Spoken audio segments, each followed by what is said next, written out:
No, but you're talking so slow that it could put people to sleep. Hello, my name is... Oh, fuck. Hello. Hello. Hello. Hi. Welcome to the Curious Bunch podcast. This is Izzy. And that's Sammy. And this is our first podcast. So we're going to be talking about some stuff. About why we started the podcast. So, well, we had a group chat where we spoke about philosophy. But anyway, we decided to make a podcast because I think philosophy has a lot of value to society, and not enough people know about philosophy. People don't seem to question their beliefs very much. I think a lot of that has to do with religion, and the fact that people just accept things. People just accept what they're told because when they're young they're very impressionable. But I think also when people are really young, like they're really inquisitive, like they always ask why to everything, and then like sometimes their parents get annoyed at that, and they just lose that kind of desire to be inquisitive. They just don't ask why as much. They just accept things. But we just basically we want to further the discussion, and we want to kind of get people our age, teenagers, perhaps younger, involved in that. We just want it to be like a thought-provoking podcast, basically. So, I mean, like, free will, it's so intuitive. I will probably talk about this later, but I don't think we have free will. But it would be such a kind of a difficult thing to just, like, reject. I mean, so, like, it's so kind of ingrained, like, these ideas. I mean, that's kind of why challenging them is so kind of, so fascinating to me. Because it's so kind of, it's so integral to our lives, but we just don't really think about it a lot of the time. I also think it just makes you more grounded as a person, just in reality. I think notions of an afterlife, like I think that's just kind of a way of coping. I mean, people think that they need that concept, but I think if you do philosophy and you really think about it, and if you come to the conclusion that it's untrue, then you just adapt, and you can learn to cope with it a different way. And I think that's also something that philosophy gives. Yeah, I was about to agree. I think philosophy helps with loads of different areas, like dealing with grief. It could be made so much easier if you question things and think through it. I mean, it won't be easy on the short term. No, but I think in the long term it could benefit. Just thinking more about these kind of issues. They're so relevant as well. Like if you find the truth in these issues, then like actually can give you a better way of living your life. I think being self-knowing is just also quite exciting. Yeah, if you think about things more philosophically, then you can kind of analyse, like you can kind of almost analyse yourself and analyse why you do things. I think it makes it easier to change and to better yourself as well. And also it introduces more of a motive. Where do you want to go with this? So we can talk about the structure. We're hoping to release the first podcast possibly the week after we release this one, which is about abortion. And it's a group conversation. So we have a philosophy club at school that we started, and anyone in our year can just come and give their input. And it's really nice. We all just like sit and listen to each other, and there's doesn't seem to be any sort of judgment. Yeah. Even quieter people it's very open-minded. Seem to feel like they can share their honest opinion. So we're going to do another a podcast where it's more just like us and one other person, and it'll be more of an intimate and kind of I suppose like kind of more structured in some sense. Yeah, I think that it offers different things to what the philosophy club recording would offer, because it goes into more detail. You can analyse it more and understand why people think what they think more, whereas with Philosophy Club it's kind of more showing people's difference of opinion. Yeah, so is there any more to say? We can talk about antinatalism. For any of you wondering out there, antinatalism is the view that you were born bringing to be life a into podcast existence host. is immoral. It's easy. So yeah, should we take a break? Yeah, sure. Okay.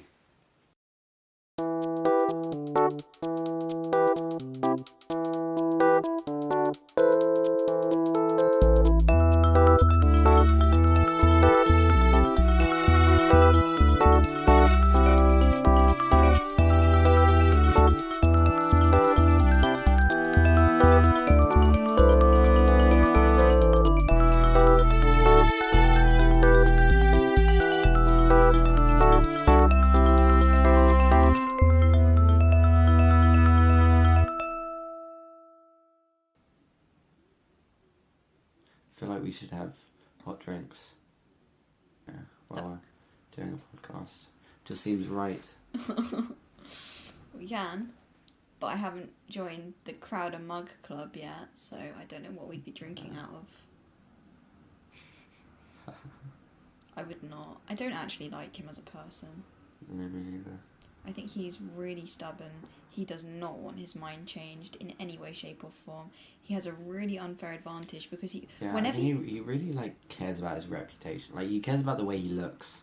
You know, like when he's doing these podcasts, he always tries to seem so civil and reasonable. You know. When he goes out and does the Change My Mind segment, the more you watch, the more you understand his mentality when he goes out. As in, when he goes out and he's asking a question, he will always have one point, which means he will win no matter what.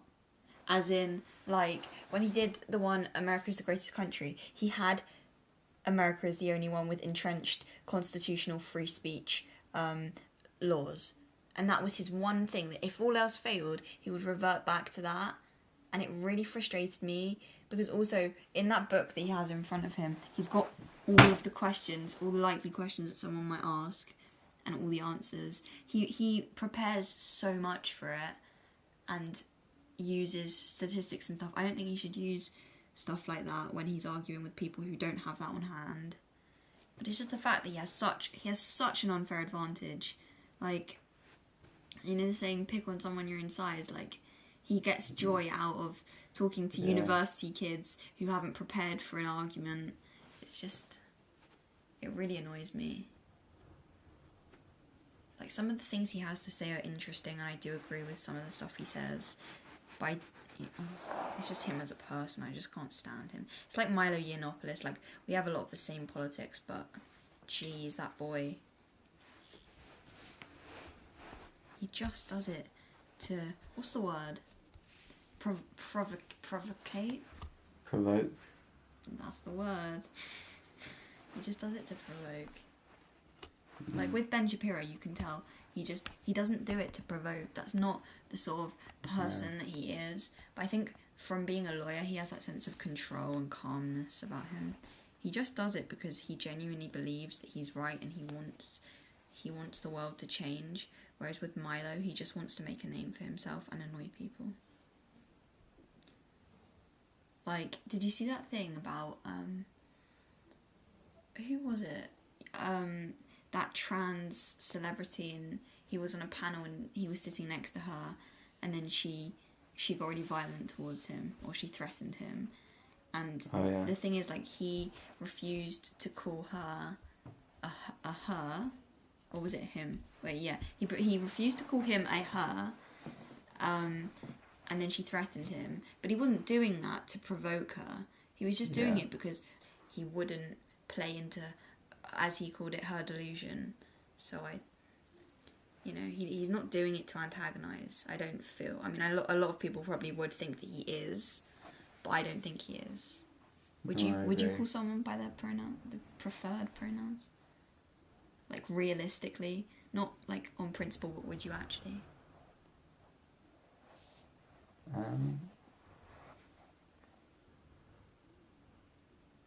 Because I was thinking about this before. I'd call them by their name, but I wouldn't actually. I probably just wouldn't. I probably just would avoid using pronouns. So would I, because I'm not gonna lie to them and pretend that. Yeah. I think that you can choose to identify as whatever you want. I mean, like I that goes wouldn't against be what I averse believe to in. actually like telling them what I think, but if you refuse to use their preferred pronouns before you actually justify it, then like I don't know, like that's where I feel a bit uncomfortable. Because also if they're genuine people, and I mean in the setting of like a school or a camp or something like that, you know, you don't want to start things. Yeah. Like with Ben Shapiro, he meets these people, he's never gonna have to talk to them ever again. But if you're at school or something like that, I mean, I've run into this quite a few times, to be honest.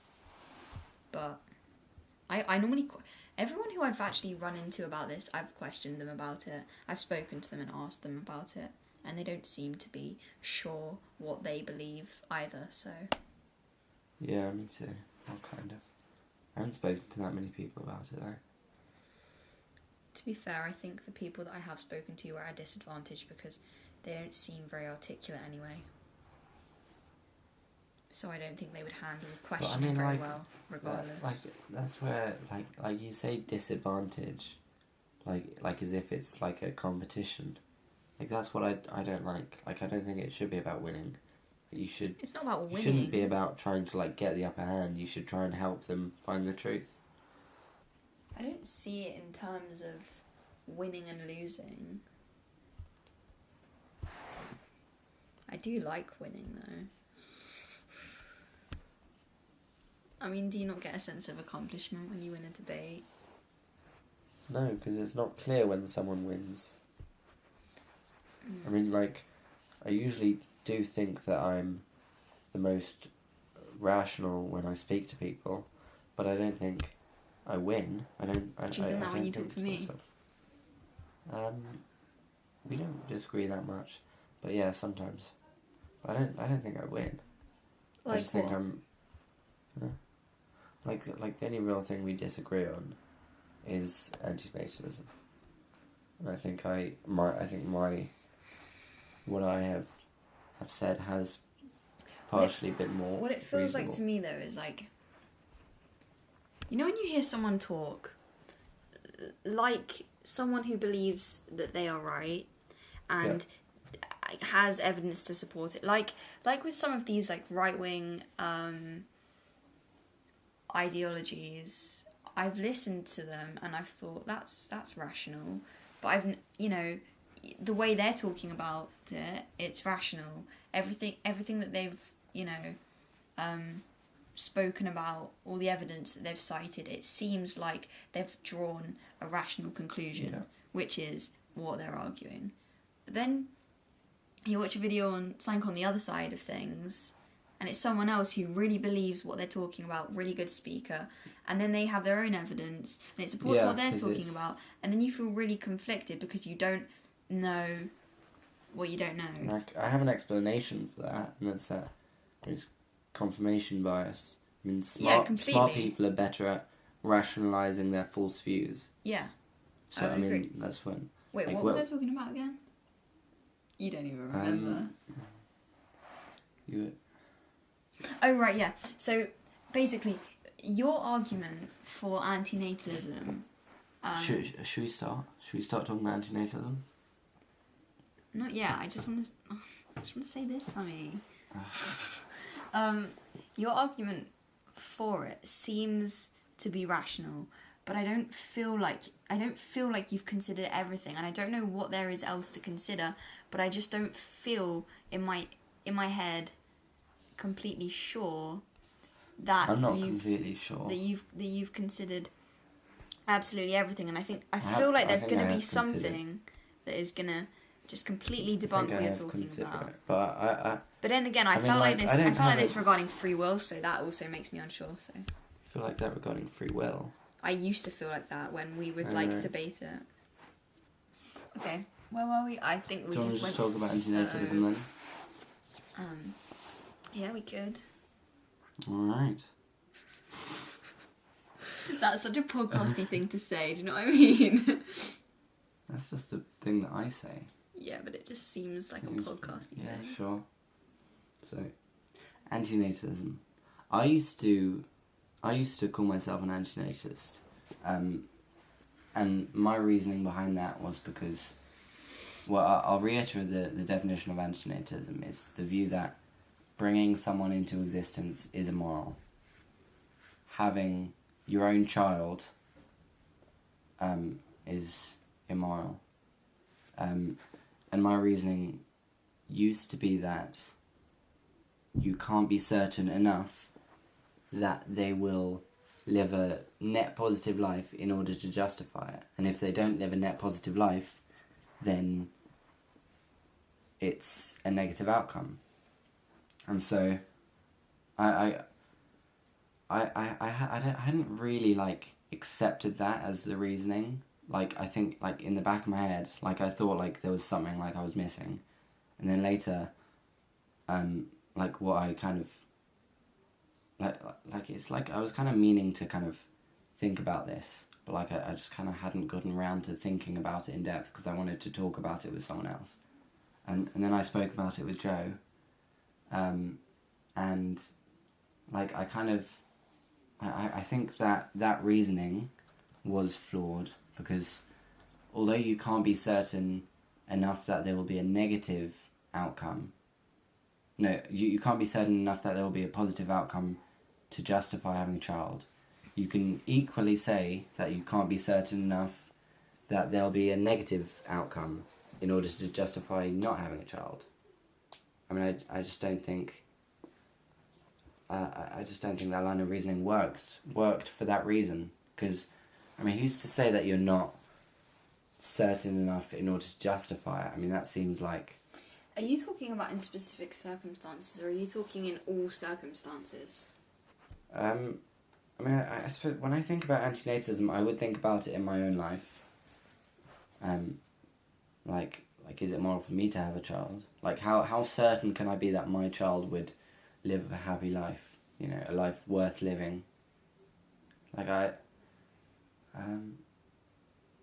mean, now I just think that, I don't think that you can, I don't think that we can really have, any real idea into the likelihood, either way. The likelihood that they'll live a positive life or the likelihood that they'll live a negative life. Are you talking about that just in your own life, or are you talking about that in, say... I mean, I think in some situations you can say that someone's more likely to live a negative life. Yeah. I think in my own life, I just don't think I have enough evidence. I mean, so I've kind of I kind of concluded that it's a morally neutral action because I don't have enough evidence either way.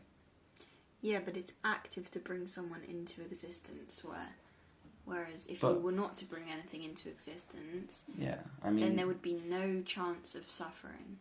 But what is the difference between active and passive? Active is when you initiate something. Passive is when you don't. When it happens and you can stop it, but you haven't started it. That's probably a really bad definition, but that's how I understand it.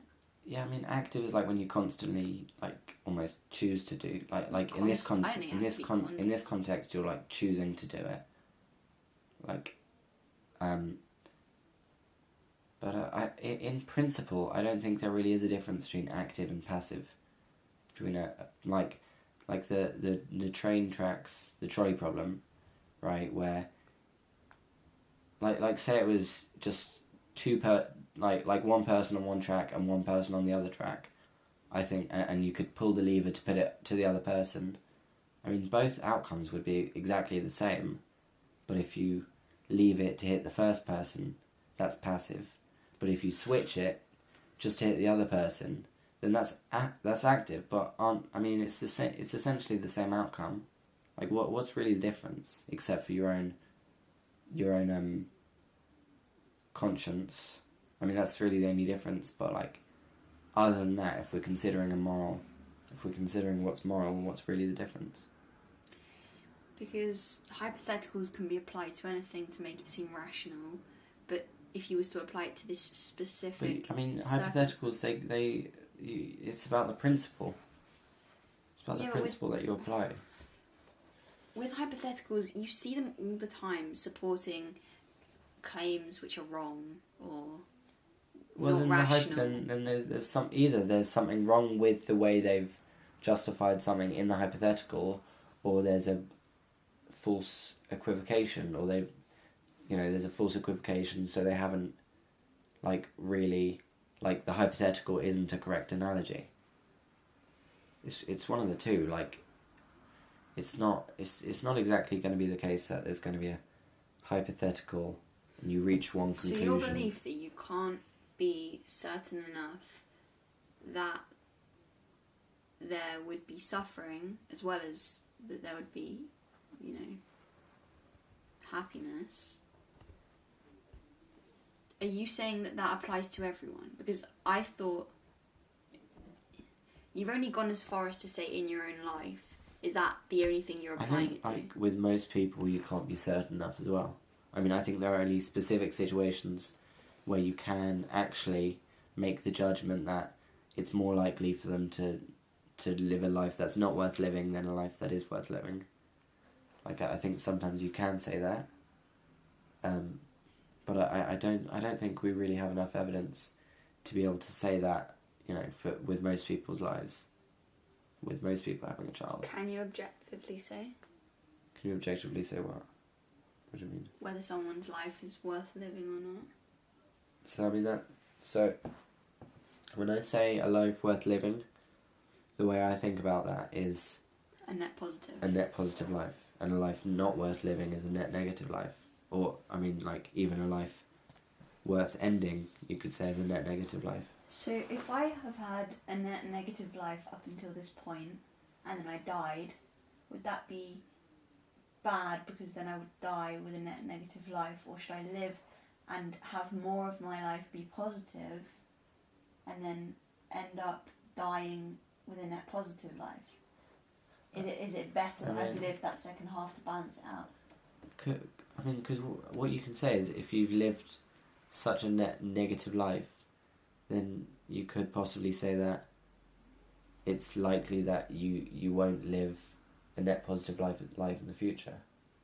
Yeah, but I'm saying if I do, would it have been worth it? If you live a net positive life in the future and you have lived a net negative life, then it depends if it still depends if the positives outweigh the negatives. Well, I'm saying, was it better was it better for me to have lived that second half of my life and balanced it out so that it was a net positive life? Is that better than just ending it on a net negative and just not experiencing any of that second half of the life? However, I don't experience anything anyway, so it seems redundant to me. I think if you are going to live a net negative life, then I think it's better than just coming out of existence. Because I think no, but I'm sorry, a net positive life. I think if you know that you're going to experience a net positive life, then I think that outcome is better than just dying and then basically having a neutral non-existence. But you're not having a neutral non-existence. You're just... No, but it is neutral. You aren't existing, and therefore it is neutral. It's not... So, it is neutral, though. No, but you're placing emotion onto it, and I don't think that's... Well, I'm placing, a value. Yeah. It's neutral. But I'm saying non-existence is nothing. It has no value. It's not a thing. It's a non-thing. But, neutral kind of means, it's not happy nor sad. It's neither happy nor sad. That's what neutral is. It's not... it's not like a good or bad thing, you know, like that. Isn't that non-existence? Yeah, but I just don't think you can place like a definitive value on it and compare it to existence. Because I don't know, I don't think you can say that a happy life is better than not having existed, because not having existed is... This is the point where I regret speaking, because I can't really articulate my feelings. I think you're doing fine. I mean, I think, like, what we're possibly getting a bit hung up on is this idea of what's better. Like if it's based on well-being, right? If we're saying good is well-being, like, say, if we're talking about well-being here, right? Non-existence, the well-being is neutral, isn't it? Like, it's not harmful, and it's not pleasurable to not exist. It's neutral, based on well-being. That's what I say. And so, if you do exist, and you live a pleasurable life, then that's positive, based on well-being, right? This is what seems to me like a false equivocation, but I can't pinpoint it.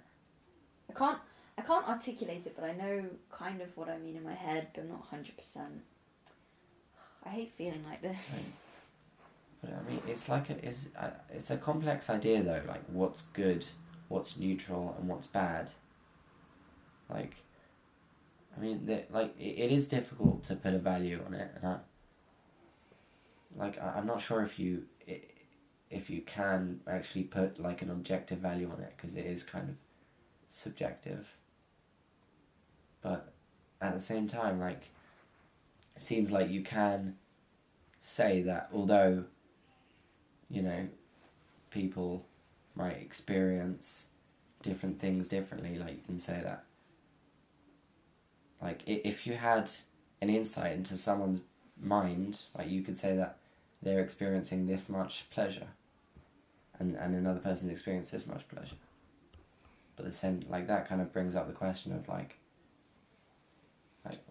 being relative. Like, if someone experiences a lot of pleasure frequently, and someone else experiences a lot of pleasure just one time, then it seems like to that person the pleasure would seem like more. While if you measure the brain, the pleasure could be the same, kind of. Like, it could kind of objectively be the same, yet it's so kind of relative that to one it seems like more. So, I mean, it's confusing. Like, it's fuzzy there. This seems like something that is going to take me a long while to figure out where I stand. I don't know if there really is like an answer to that though. Like, is there an answer to whether or not you can put a scale on well-being? Like, I mean, like can we ever really find that out? I mean, can we ever find out how much someone's actually experiencing on well-being? Because it could all just be like, I don't know, like, it's so relative. It doesn't seem like we can possibly actually find out how much pain or pleasure someone's experiencing. I mean, like, it seems like you can get a rough idea, but then when you think about it, like, if you think about it specifically, it doesn't seem as possible. I don't know if that makes sense, but yeah. I mean, also, like, some emotions, they do seem like they're kind of, like, they feel bad, but at the same time it kind of feels good at the same, you know, like it can feel good and bad at the same time. So it's not necessarily that clear. Like, it's not like all the emotions fall into the category of good, bad, in between. Like, it's not necessarily that simple as good and bad. So is your opinion on this still evolving? Because the last time I spoke to you about this, you said that if you feel positive, then by definition there has to be a binary opposite, which would be negative, and I mean, therefore, like, I think if you, I mean, positive. So my what I was saying there, neutral. like, if you're going to put a number on suffering and say that suffering is this level, then you can apply the same line of reasoning to positive. You know, like... I never made that point, I mean... though. You said this. Like I just think you can apply the same line of reasoning to both sides, and if you're just considering the suffering, then that's not really enough, because you can apply it to any arguments you make to the pleasure as well. But what's your actual argument? I don't know if what we just said makes sense. Like, what's your kind of thinking at the moment when it comes to antinatalism?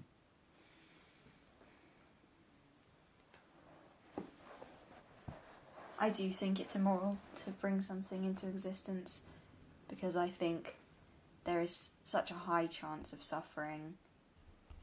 There's such a high chance that you will experience suffering, and I don't think it's worth it. I think that being neutral is completely preferable.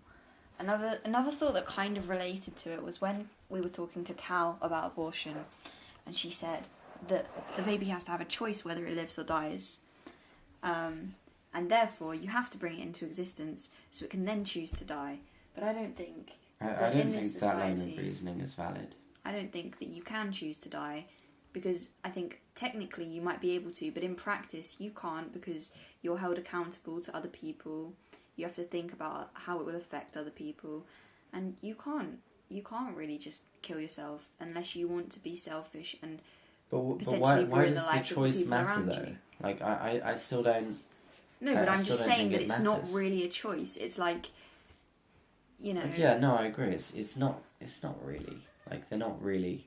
They don't what I said really to have her the choice was, to die. you know, like, I mean, in history right now, so King Louis, you know, he's got absolute power, but he can't actually use it because he's held accountable to his nobles. He has expectations put upon him, and he can't actually act on these things practically, so, only in theoretically. some sense, he doesn't really have the power. Exactly, and that's what I'm saying. I mean, that's like kind of like the thing about God, the divine command theory.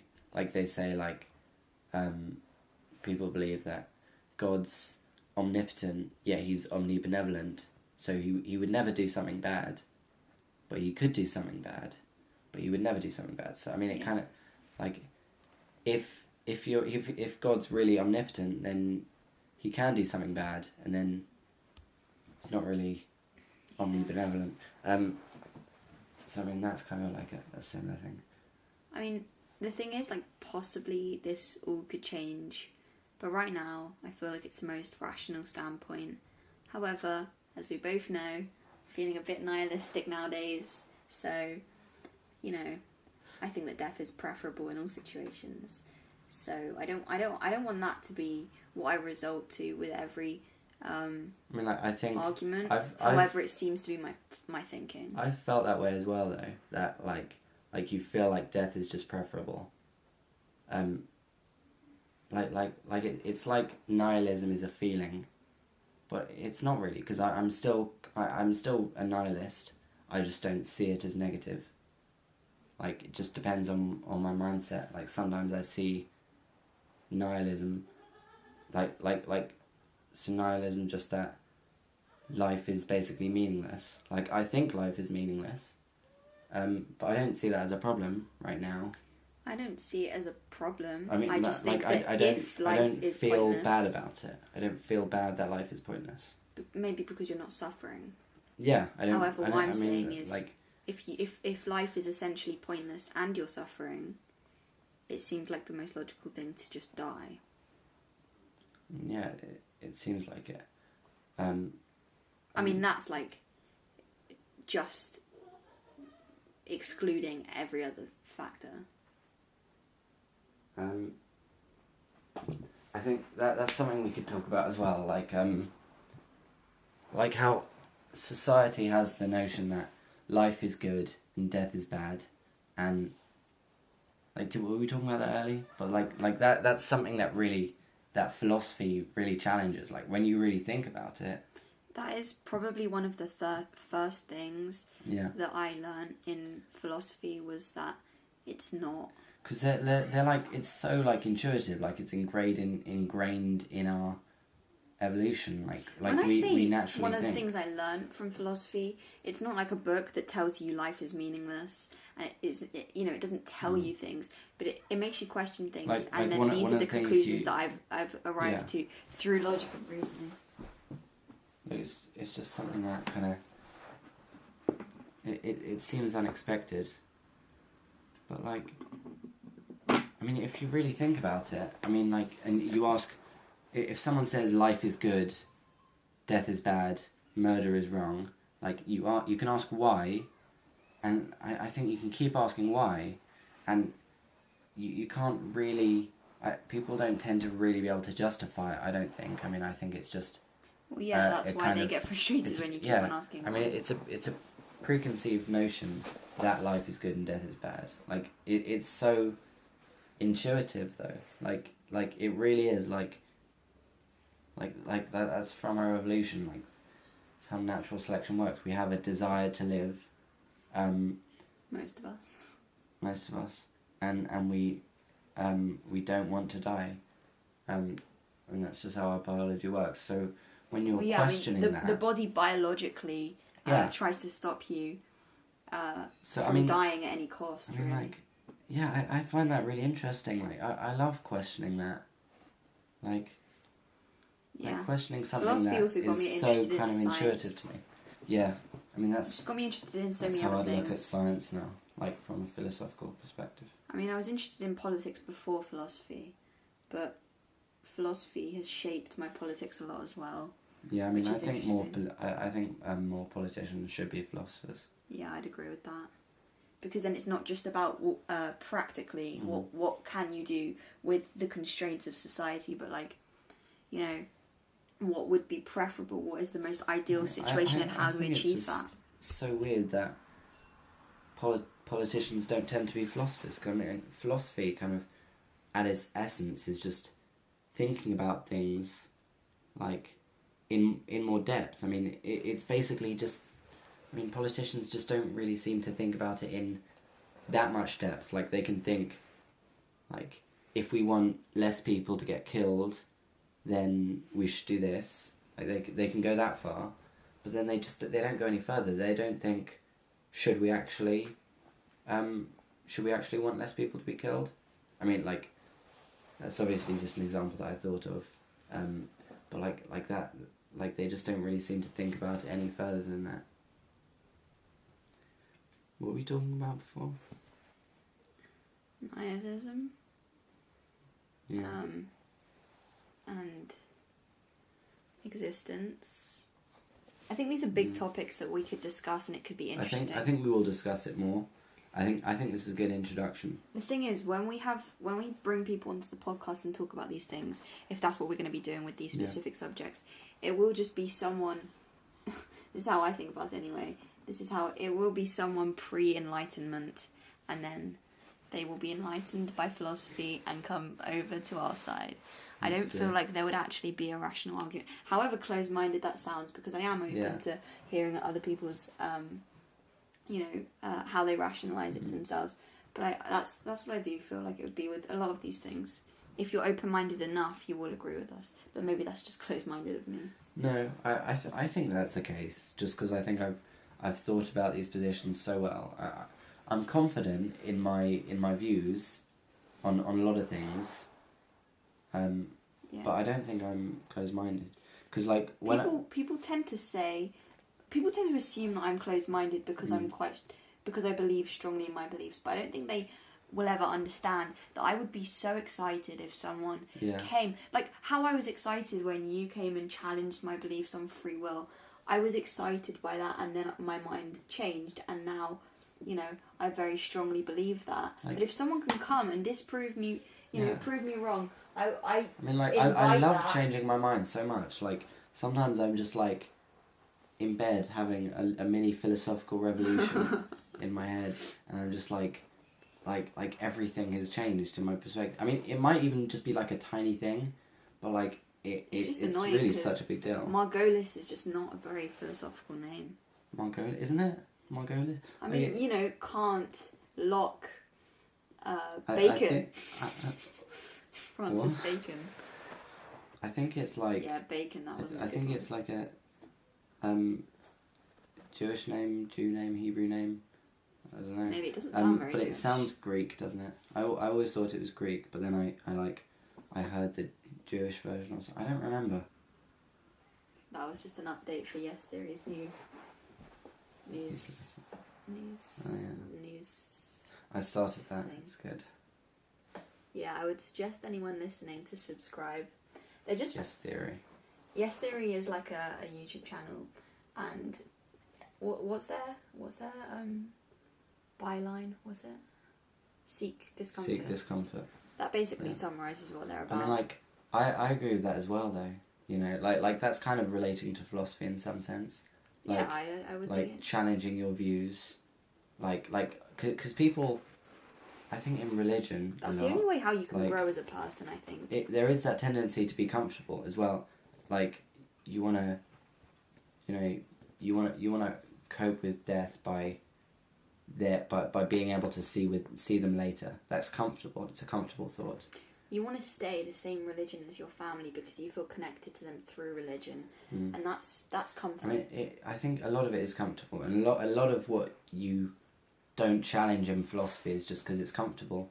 Yeah, I think when you do I was talking to my grandma about why she believes in God, and she said, "Well, it's just something I've always done." I think like philosophy is kind of seeking discomfort, and I think that's a good thing.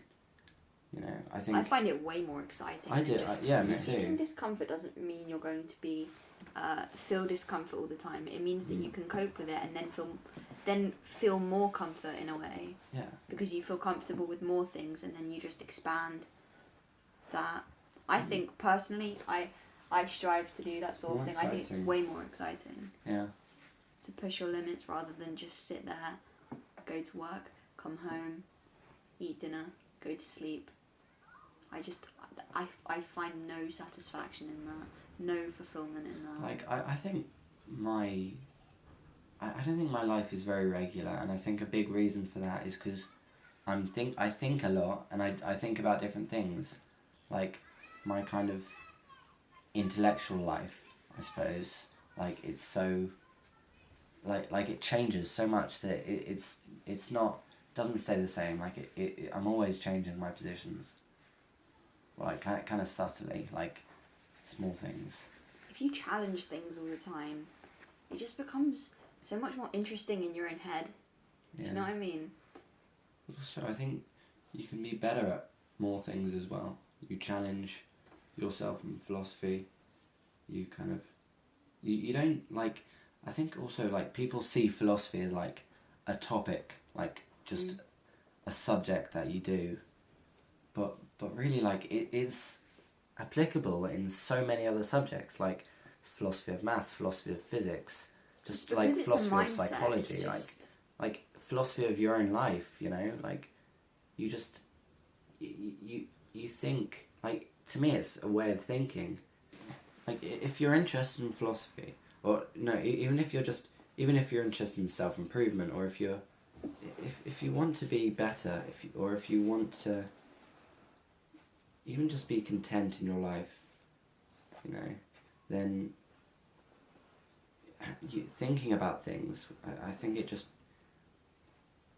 you challenge yourself and you question yourself, and it will just make you more secure as well. It makes you more secure, makes all your positions better thought out, and I think it encourages you to do more things. Just makes you better. It just makes you better at things, and it makes you, you know, and in turn it will make your life better. I mean, it's encouraged us both. I mean, I think it's influenced both of us in our interest in loads of different things. I mean, we're interested in different things, but what I'm thinking about more is like film, for instance. Yeah. You don't see it on such a 2D level. Like it gets so much deeper. You know, you're more inclined to want to analyze and to want to understand deeper.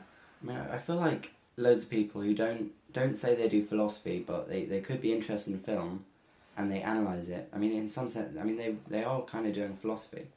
They just don't call it that. The other area I was thinking about is like charisma, because it all feeds into like bettering yourself. It's just great. I mean, do you think everyone, like, could be a philosopher? Like, do you really think everyone could be a philosopher? Like, I like to think I don't know what that, you mean by that. I mean, I think like, people are a product of their environment, so it Yeah, depends how you've been brought up. like, I suppose if you think about philosophy enough, if you're interested enough, if you question your views enough, like, you'll become a philosopher, basically. Like, it's just Sounds a like product of we're questioning recruiting. I mean, is this a good place to end it? Yeah, maybe.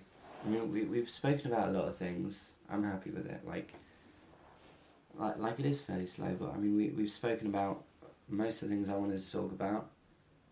I think we've established, It's some good topics introduction. that would be good to go into more depth with. I mean, hopefully, like, this is making people think. So just don't be averse to thinking about things on your own as well. I think that's what people should know. Like,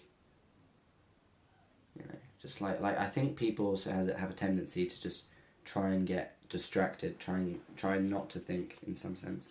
Like, you don't have to think about the big questions to make you think. Also, like what I was saying before, a film can make you think about, the deepest things and just think. anything.